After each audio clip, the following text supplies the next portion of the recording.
In the Poconos, where night has teeth, two investigators hunt what won't stay buried.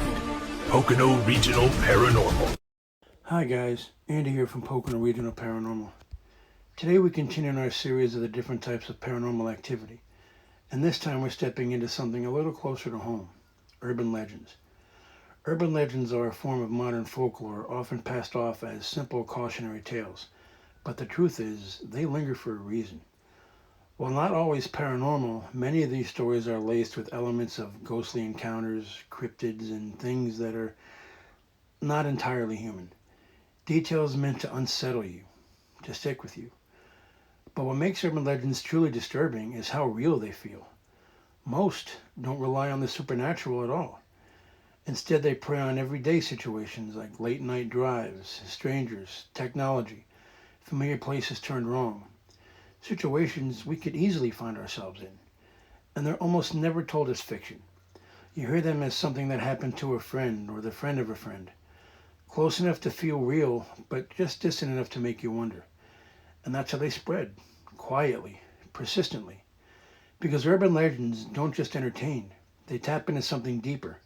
Our instincts, our fear of the unknown, our need to feel safe. And according to experts, their real power lies in how they awaken very real, very modern fears. Fears of crime, medicine, technology. The kind of fears that don't disappear when the story ends. So the question is, how many of these stories aren't just stories?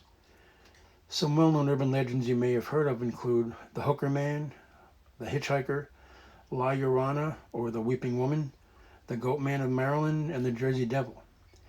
And almost every state or region has its own Gravity Hill, where cars seem to roll uphill as if pulled by something unseen. And across countless paranormal encounters, people whisper about black-eyed children, silent, hollow-eyed figures who appear uninvited, asking to be let in. And then there's the familiar tale. A woman stops her gas late at night, unaware that she isn't alone. A killer is hiding just out of sight in the back seat.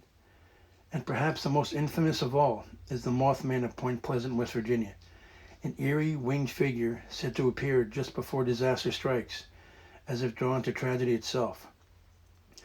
So what are some of the famous urban legends from your area? Drop them in the comments below. We'd love to hear them. And if you're enjoying the content, don't forget to like, share, and help us spread the eerie side of the Poconos. Stay spooky, guys.